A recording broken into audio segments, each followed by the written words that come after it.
Good morning, and we're back. We're back with Dr. Osman Martinez, the CEO of the Ministry of Economic Development and Investment. Good morning, Doc. How are you? Good morning. I'm well, and you?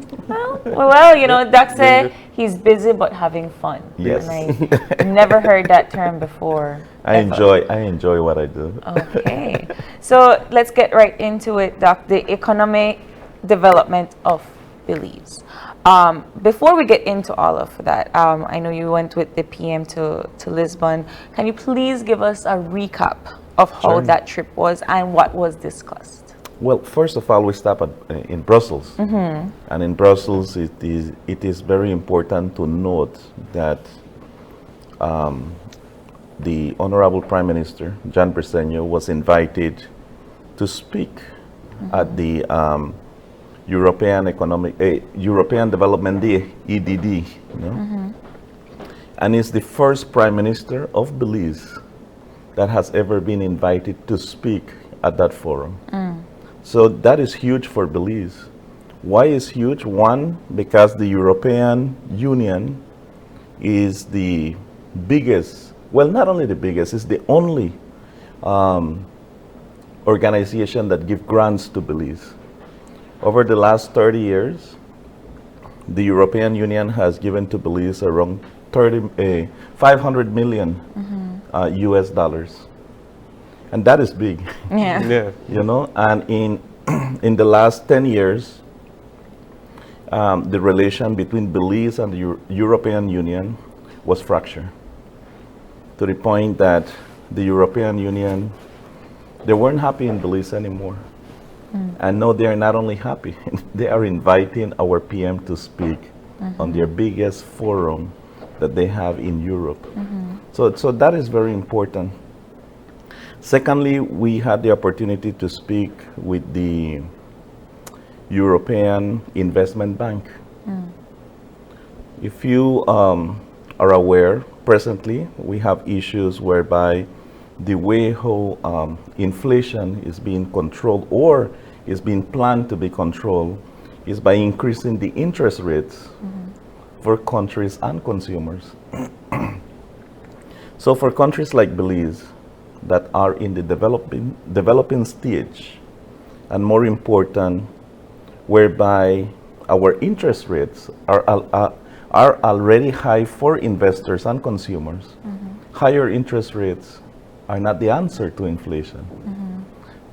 And working well with the European Investment Bank, we look at options such as climate finance, line of credits with DFC, to develop line of credits with DFC. Three, to look at concessionary loans. You know, when we speak about concessionary loans, interest rate may be like 0.01 yet percent, less than 0.5%. We also look at opportunities to see how we can have more source of funds on financing at low interest costs for the private sector. Because the private sector is the one who should be driving our economic growth, not the government. You know, the government is not an entrepreneur and should never be an entrepreneur. The government is there to put the proper policies in place to enable a friendly environment for investors. So that trip was excellent.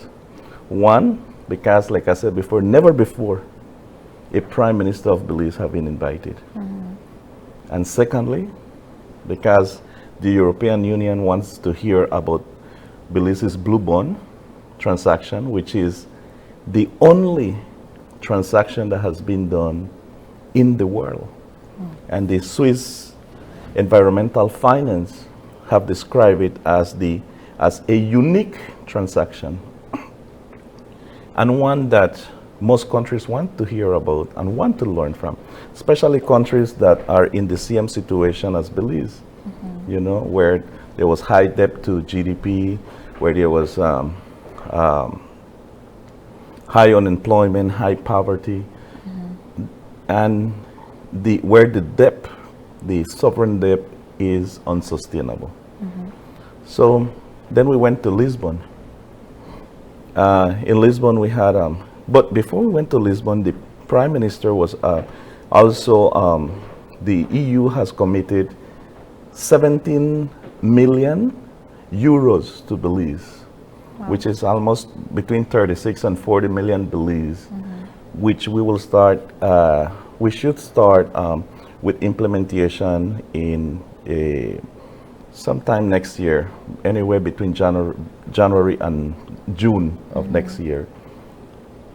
And the main purpose of that fund, or of the source of those fundings, well, is the EU, but the main objective and outcome is to help in the southern part of the country with green economy, sustainable green economy. Okay? And the objectives are to help to reduce poverty, help to generate employment and education. How do you plan to do that with those funds? What are the projects that you're planning to do? Well, we have two ministries that has been assigned right now to work hand in hand with to develop a preliminary plan, and one is the Ministry of Foreign Affairs, and the other one is the Ministry of Rural Transformation. Ministry of Foreign Affairs is looking more at the trade aspect. Remember, in the southern part of the country, there is a lot of informal market in terms of trade. So there is trade between Belize and Guatemala, and it is not recorded. Okay, and then from the Ministry of Rural Transformation, we are, well, they have put some points out. One is to help the MSMEs, the small agro producers. So, for example, the rice producers. Rice was the big deal in the South in the past. Now, it will be the big deal again. You know, so, but there are more. What about added value products? Yeah. You know, so these are opportunities that are coming by. However, the European Union, they also brought their own consultant. Their own consultant was here to also conduct some studies and to look at the opportunities that we can explore in the southern part of the country. So, and while we were in Brussels, the PM also had the opportunity to witness a signing between the EU and the EIB, which is the European Investment Bank, on a signing, I believe it's about 20 million euros, to help the Caribbean to protect the oceans. You know, we're looking for healthy oceans. We have issues with sargassum. We have issues with where our corals are dying. We need to protect our barrier reefs. We need to protect our corals. There is a lot of erosion, coastal erosion. And so there are a lot of issues that are aligned with the impact of climate change. And the Caribbean is highly vulnerable to climate change. When you look, for example, at Belize, Belize is ranked around 8th or 7th in the world, where it shows that Belize is a country that is highly vulnerable to climate change, and is 7 out of 192 countries. So we are in the top 10. Yeah, I wanted to go back to something that you mentioned quite earlier in your first statement about inflation and the process of how we are able to we're able to survive our lifestyle, right, with this inflation. So, two things. Is it possible then that, well, we shouldn't really be taking out much loans as a civilian? We shouldn't be taking out more loans because that won't help us either. So, if you're pushing private sector to build the economy of Belize, and we are getting all of these the different funding from these different sources, how are you planning to monitor the funds with your projects, and how are you planning to reduce the interest rates of civilians that have obtained loans to the bank? It's the first question is looking at at civilians as Okay. you have described it. When you look at households, which is an impact of the microeconomics, it's a little bit more difficult for the government to monitor and to work in terms of regulating the interest rate. Why? Because there is a competition within banks, and so it becomes a little bit difficult in that aspect. But in terms of government, government loans that are controlled by the public sector, the government it becomes a little bit much easier for the government to do it. And what we need to do, and what previous governments has failed to do, is to invest on sustainable projects that will have equal or a larger return than what was invested. Because you have two types of investments within the public service or within government. One is debt investment, which you invest, you get the country into a debt, taxpayers have to pay back, but that project will never give you $1 in return. And you have sustainable investments. Some people would say wise investments, or some economists, wise investments. So say, for example, I will give you an example. Look, for example, at North Ambergris. It's an area that is underdeveloped. But if the government would pump some money into the development of Ambergris, in the North Ambergris, who are the ones who will benefit? First of all, you will see research starts to go up. There will be more tourists, and that means more US currency. So the returns are high. Okay. What if I only build a building and I give a building away as a museum, but I don't charge $1 to go into that museum? Then that investment was just like a donation, so it's a dead investment. So that is the part where government have to be very wise in terms of investing on projects that are sustainable. And I also wanted to talk about something you mentioned earlier, when you had mentioned our debt to GDP ratio, where it was. Perhaps, for some of our viewers, you could explain sort of what that really means in practical terms, and how, where we are today, and what are the plans to sort of improve where we are. Well, the debt to GDP, say for example, when the Briceño administration took over, it was at 133%. So what does that mean? Say for example, I generate $100 per week, but my expenses are 133. Okay, so that means that I have to borrow 33 to cover my expenses every week. And that is where the government was. They were borrowing $1 million every day. Why? Because it was important to cover the 33 that you had as deficit. So the debt to GDP is very important to have it into a sustainable path. So what is a sustainable path? It should be 60% debt to GDP, and I will tell you why.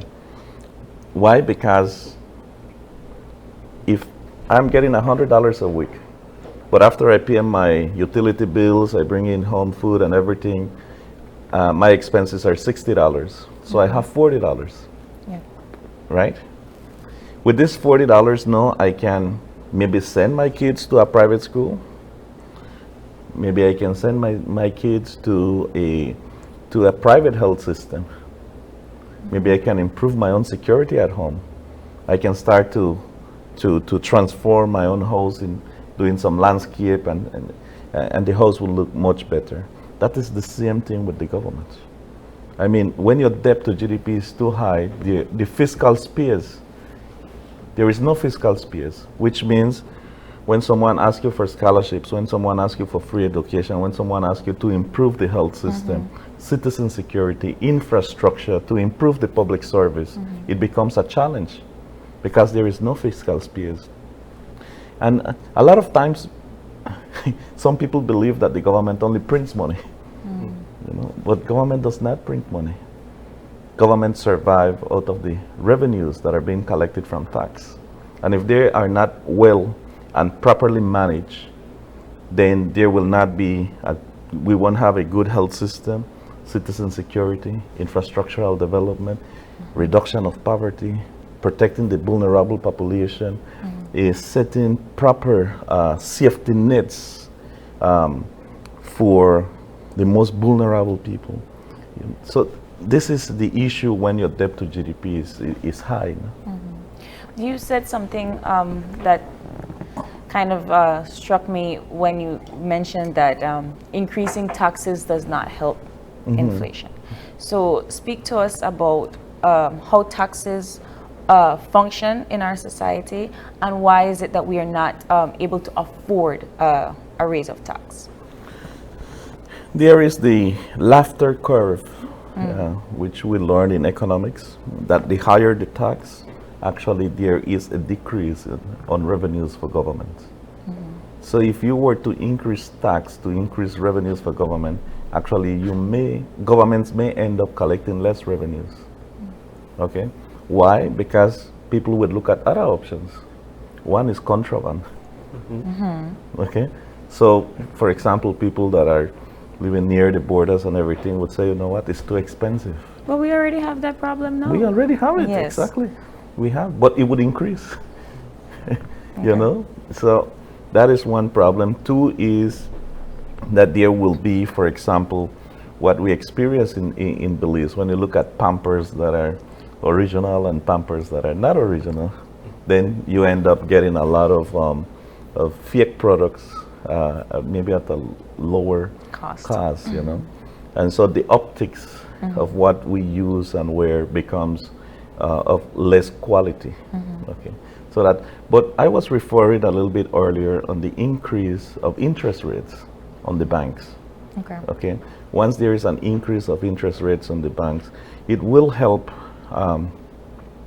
For example, in mega economies such as the United States, whereby there is billions of dollars that are being circulated almost monthly, you know. Yeah. And so when there is an issue with interest rate, and Europe, you know, Europe is the same way. When there is an increase in interest rate, what people do is they stop borrow. Okay, so stop borrow, or they will hold on purchasing of technology, of goods, for a period of time until the interest goes down. But during that time, what will happen is that because COVID has created a disruptive, it has created a supply chain disruptive, you know. Our supply chain is disruptive because of COVID-19. So for example, right now, if you want a vehicle, you go to any one of the dealers and you will place your order, and probably you will have to pay no, or maybe not, and it will take 3 to 4 months before it gets to Belize. So this is the simple formula of demand and supply. Once the demand is high, the price will more than likely be high. And this is one of the things that we are seeing, because there is a disruptive supply chain system because of COVID. No, this is the problem. No, if there is less money in circulation, then it will help in terms of the demand. The demand will decrease. And what economists are doing, for example, internationally, is to see how we can find a point of equilibrium. Okay, whereby now with the supply and demand will find that point of equilibrium and normalize the supply chain to where it was just before the pandemic. I wanted to get more into the process of taxation, just because as of today we have another increase in fuel price, right? So speak to us and to our viewers about how these prices, the tax of prices, are selected in these resources, Right. how is it that we're able to increase the price of fuel, but probably not increase the cost of Lala milk? What is, I know it's a big difference in resource, right? But when it comes to why is it that now we're not able to, we have to pay more for fuel, but the standard cost of a particular resource stays the same? Right. No, in terms of fuel, for example, in diesel, the government is consuming almost all the tax, meaning that government is not making any tax from diesel. All right, it's I think 0.01%, but it's almost nothing. Okay, regular is also adjusted, premium is also adjusted. So government is also losing revenues, but this is being caused because the increase on fuel prices is a global issue. It's not only Belize. Right. For example, the United States today is almost at $6 US, something that you have never seen before. So 6 US is 12 Belize. Yeah. And some parts is about 650, between 5 and 650 US. From the numbers I was looking at today.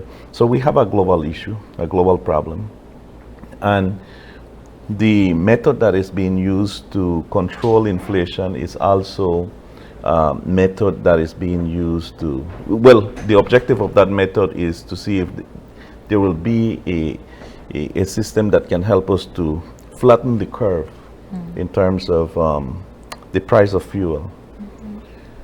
The most difficult part for Belize and any government that imports fuel is that fuel is controlled by the global market, not by a country. The only power that a country like Belize has is to control the tax that the fuel has. And countries like Belize, for example, 20% of almost 15 to 20% of tax revenues comes from fuel. So, which means that no, the government is in serious constraint when they are not making the money that they should be making from fuels, because there are subsidies. For example, diesel is almost fully subsidized, and so, and the government have other challenges because as 1st of July, there is the return of the 10% salary to the employer. Right. So that goes back to, it kind of goes back to my first initial question. The increase of something as high in demand as fuel. I don't know if you have those statistics with you as to how many people actually buy fuel daily, weekly, or monthly. But do you believe that one, that's helping, and then two, our cost of living, I don't know about Gavin, but like my salaries will stay the same as all of these other resources will continue to increase. So for somebody like me that travels from point A to point B on a daily, does that mean that I will have to quit my job? Will the public transportation prices remain the same? How are we planning to get behind this? And that's a very good question. His salary got increased. That's why he said nothing, right? That's why he's not complaining. Now, when we look at the purchasing power parity in Belize, it is actually half, and it's what you're saying. And again, one of the biggest problem that we have in Belize is that we are not a productive country. We import everything, so the external shocks affects us right away. We import 53% of everything that we consume. 53%, meaning that we are also importing inflation. We import whatever is good and whatever is bad. So right now, if you go online and you decide to purchase a laptop, and the laptop was 10% more expensive than last year, you bring that into the country, and then if you want to resell, you will make sure that you get back your money. All right, so you add the 10% to the consumer, and that is one of the biggest challenges that we have in terms of what we produce. I'll give you an example. Mari Sharp, have you seen an increase in Mari Sharp? Because we produce it locally. And as is, I think Mary Sharp has been innovative because there are some other things that could have increased within the elements and ingredients that they're using, but it's not affecting us. It's the same price. When you look, for example, at our vegetables that we produce in Belize, even though fertilizer has increased by 300% in the international market, our farmers are doing their best, in doing organic system, and even to keep the price low, So what we produce locally does not have the same shock in terms of inflation as what we are importing into Belize. So then why are we importing certain resources that we produce and manufacture here at home? So for example, vegetables, right? For those that we have here, we grow here, you said that the price doesn't increase. Right. But we still import certain produce. Right. And I can't tell the difference between the potato that is imported versus the potato that is produced here. So then how will I be made aware of the difference in the importation product versus the one that is locally manufactured here? Yeah. Two things. Before I answer that question, the first part I want to say is that it's not that we should be taking advantage of our small farmers in Belize. I believe that the minute they are not sustainable and they go out of business, we will be in trouble. And in referring to your question, is we're not producing enough yet for Belize. One is that Belize our agroproductive sectors need more science and technology, whereby we will be able to produce 12 months per year, 52 weeks, 365 days per year. We need to move to that level. Why? Because right now it's seasonal. So right now everyone produces tomatoes and sweet pepper around the end of March, beginning of April, and you see tomatoes and sweet pepper everywhere. We need to move now where we can be able to produce every day, okay, locally. So it's seasonal presently because we're still lack of science and technology. Okay, so that is the issue that you see when there is not enough supply locally. Then the Ministry of Agriculture will make certain arrangements to import products that are needed in Belize. And we've been talking a lot about the, I guess, private sector and stuff. But we can shift gears a little bit and also talk about the public sector investment program. Could you give us, our viewers, an overview of what that's about and how it's going? Okay, the public sector investment program, when we got into, I was transferring to the Ministry of Economic Development on May 10th of last year, so it's a little bit over a year. One of the shocking things that I found was that we had about $1.5 billion, 1.5 billion, B for Belize, no? $billion sitting down from 2010 on projects that were not implemented.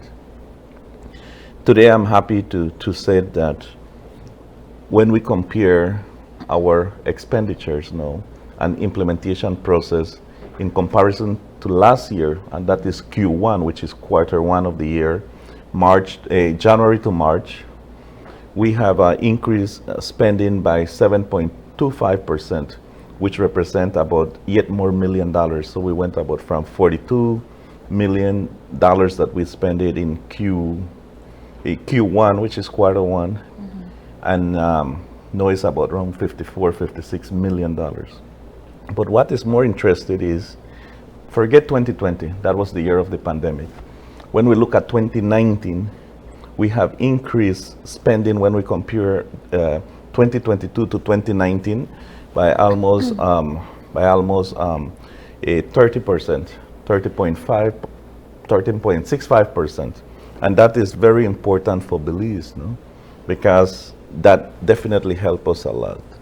But what we're seeing here is the gross domestic products, how it has increased as well. It has the highest on Q1, actually a 5.3 increase. I mean, when you look at 2019, it was at 1.18. Now it is at 1.21 million dollars, which again is shows that the government is doing a lot, especially in the agro-productive sector and tourism. Okay. But one of the things that Belize have really done well in the last year or 2 years is with the BPOs. Okay. You know, and they generate a lot of job, and it's like generating a foreign job. Belizean working abroad because they're being paid with foreign currency. I mean, they may not necessarily see the US dollar, but they will definitely see, it's monies that are coming from external partners. So we're quickly running out of time, but the last thing I want to touch on is your newfound appointment to the constituency of as the director of the CDB Bank. Speak to us about your role there, your new role there, and what are your plans? Well, you know, I think it's a blessing that first of all I can be the executive director of Belize to CDB, because then I have the privilege and the opportunity to fight for the interests of Belize and all Belizeans, no? In terms of all the opportunities that a bank can offer. One is technical support, concessionary loans, climate finance, and keep fighting for all the capital losses that Belize have had due to climate change. But to represent 5 countries, no, it is quite an honor because, yes, you know, Belize is top priority. Is the top priority for me, you know. But no, we have the opportunity to expand our networks and opportunities with our with the other 4 countries in the region. And my main objective, one, is to see how we can fight for concessionary loans, 2, grants, 3, technical support, 4, how we can develop some lines of credit to the private sector with low financing, you know, low cost finance. And 5, there is a very important, and I'm passionate about it, and I think it had set me, I'm privileged, and I'm set in a privileged position to fight for academia, for academia to be more integrated in terms of research and development, and to help the region, not only Belize, but the region, and to grow into a sustainable economic path. So, for example, science and technology, as we spoke in the agro-productive, but also research and development.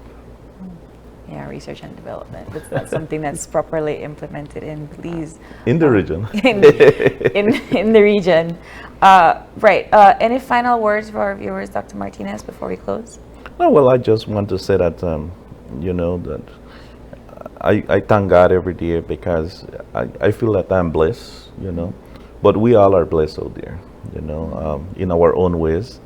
And while working at the government of Belize, I have seen the needs, you know, that the Belizean people have, and how we were neglected, even though there are so many opportunities that were there. To rest assured that one of my main priorities and the PM's priorities within my ministry, in this case, the economic development, but for him as a vision of the government, is to reduce poverty. You know, if we do not reduce poverty, then we will fail. You know, and every government before us have failed in terms of reducing poverty. And for us to reduce poverty, we need to do much better in education, which is one of the things that I have to give kudos to the Minister, Honorable Fonseca and Honorable Savani, where they are actually working on a reform, curriculum reform, to close the gaps that the gaps on the demands of jobs that we have from both the private and international demand. But overall, you know, inflation is a serious issue. I know that it's affecting each and every one of us, and that we will do everything that is within our power to see how we can mitigate that second pandemic, because it's another pandemic that we have. Yep. Well, Dr. Martinez, thank you so much for coming in and sharing our thoughts and discussed a wide range of topics. Sure we'll have to have you back in the future to have another chat like this. So thanks once again. With that, we'll be taking a very short break. And when we come back, we'll be shifting gears and talking all about the premiere of KPV The Remix. So please stay tuned and we'll be right back.